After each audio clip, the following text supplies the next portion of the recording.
Ukraine के drone attack के बाद अब रूस बदले की आग में जल रहा है। यूक्रेन ने 1 जून को रूस के एयरबेस पर तबाही मचाई। यूक्रेन के भीषण ड्रोन हमले में रूस के कम से कम 40 बॉम्बर्स तबाह होने का दावा किया जा रहा है।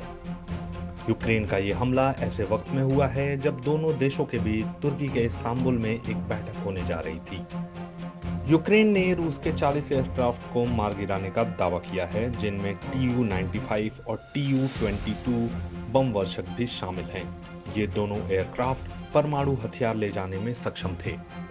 यूक्रेन के मुताबिक इस हमले की तैयारी 11 महीनों में की गई थी, लेकिन रूस और यूक्रेन की बैठक से ठीक पहले इतना विनाशक हमला यूक्रेन के लिए एक बड़ी मुसीबत भी बन सकता है। यूक्रेन के हमले के बाद दुनिया पर न्यूक्लियर हमले का खतरा भी बढ़ता जा रहा है। इस बीच जो सबसे डराने वाली खबर सामने आई है वो ये है कि रूस का कहना है कि वो अपनी परमाणु हथियार इस्तेमाल करने की नो फर्स्ट यूज नीति को बदल सकता है। पुतिन ने कहा है कि जरूरत पड़ी तो परमाणु हमला भी करेंगे। इस बीच भारत के रक्षा विशेषज्ञों की नजर भी रूस पर बनी हुई है। सबसे बड़ा जोखिम पूरी दुनिया जिसकी तरफ ध्यान दे रही है और पता नहीं कितनी सतर्क है कि कभी भी ये वर्ल्ड वॉर की तरफ मामला चला जाएगा। एक आदमी के इस तरह के पागलपन की वजह से रूस की धमकी के बाद दुनिया में परमाणु हमले का डर। ये खबर देखिए, रूस बदल सकता है नो फर्स्ट यूज की पॉलिसी। छोटे परमाणु हथियार यानी टैक्टिकल न्यूक्लियर वेपन के यूज की पॉलिसी बदलने पर विचार। पुतिन ने कहा जरूरत पड़ी तो परमाणु हमला करेंगे और पुतिन ने यह भी स्पष्ट कर दिया है कि अगर जरूरत पड़ी तो पहला हमला हम करेंगे। सर, ये तो बड़ा खतरनाक हो जाएगा दुनिया के लिए। Mutually assured destruction. ये कल ही हम लोगों ने कहा था और डिस्कस किया था। ये बहुत डेंजरस मोमेंट है इस पूरे 3 साल का जो युद्ध चल रहा है यूक्रेन और रशिया के बीच में। और इस वक्त जो छेड़छाड़ हो रही है, और जैसा गौरव ने बताया बिल्कुल सही है, ये छेड़छाड़ सिर्फ इसलिए हो रही है, जानबूझ के की जा रही है कि वेस्टर्न अटेंशन मिले। ये वैसे ही जैसे एक बच्चा अपने अटेंशन के लिए माँ बाप के सामने चिल्लाता है। अभी ज़ेलेंस्की वही काम कर रहे हैं, अपनी तरफ ध्यानाकर्षण करने के लिए। He is done 2 things which are very dangerous from global peace perspective. अब इसको देखना पड़ेगा पूरे संसार को। साथ में प्राइम मिनिस्टर स्टारमर का भी एक बयान आया है। कीथ स्टारमर क्या कह रहे हैं? हाँ, कीथ स्टारमर कह रहे हैं कि हमें तैयार रहना पड़ेगा। उन्होंने 2.5% रहा है, we have to be war ready.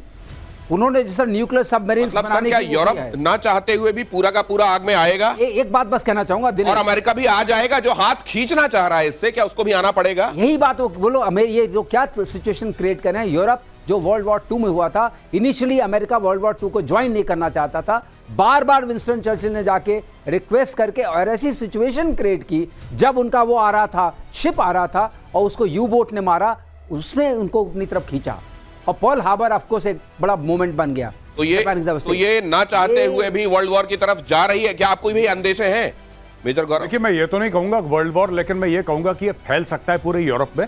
और नेटो के चीफ ने ये बोला है कि 5% ऑफ जीडीपी का सारे नेटो कंट्रीज जो हैं अपना डिफेंस का बजट करें। किसी का 1%, किसी का 1.5%। He says no boss, 5% minimum GDP का चाहिए डिफेंस बजट।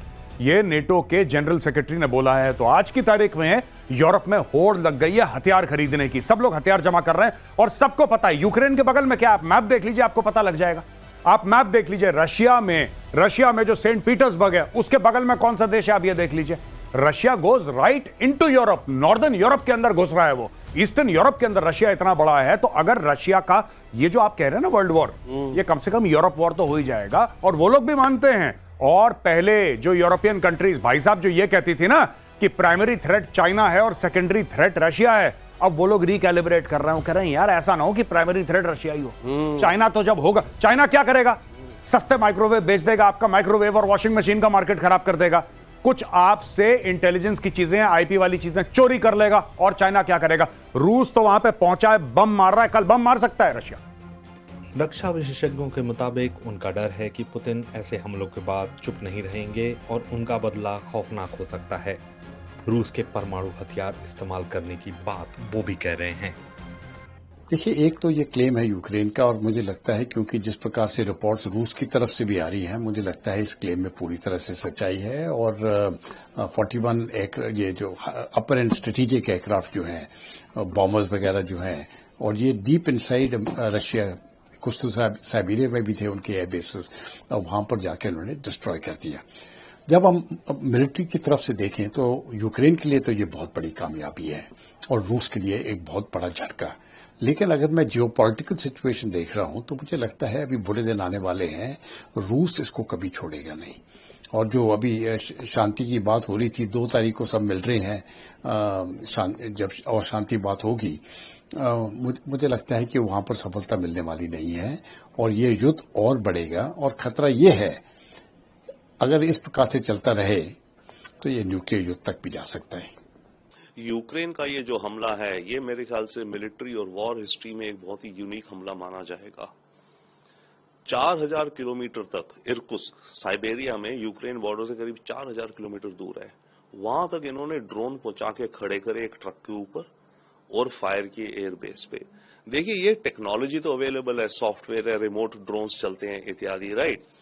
बट इस अटैक में जो अहम चीज है कि वो लॉजिस्टिक्स है। यूक्रेन कैसे ड्रोन्स अपने बॉर्डर से रशिया के अंदर ले गया, वहां पर ट्रकों पे लदवाए, वहां की कोई लोकल ट्रक कंपनी से लदवाए, वहां पर कुछ वुड के घर बनाए लकड़ी के कि भाई हमें यहां से वहां ले जाने हैं, और उनकी छत पे इन ड्रोन को छुपा दिया गया। हजारों किलोमीटर ट्रक चलते गए, पुलिस ने जहां रोका, नाकाबंदी है जो भी करी, ट्रक ने दिखाया कि देखो मैं तो ये वुडन हट्स ले जा रहा हूं उस डेस्टिनेशन। उन्होंने देखा फॉल्स सीलिंग में ड्रोन दबा रखे थे। वहां जब पहुंच गए उस एयरबेस के पास, वो ट्रक वहां खड़ा हो गया और रिमोटली कंट्रोल करके ऑर्डर दिया।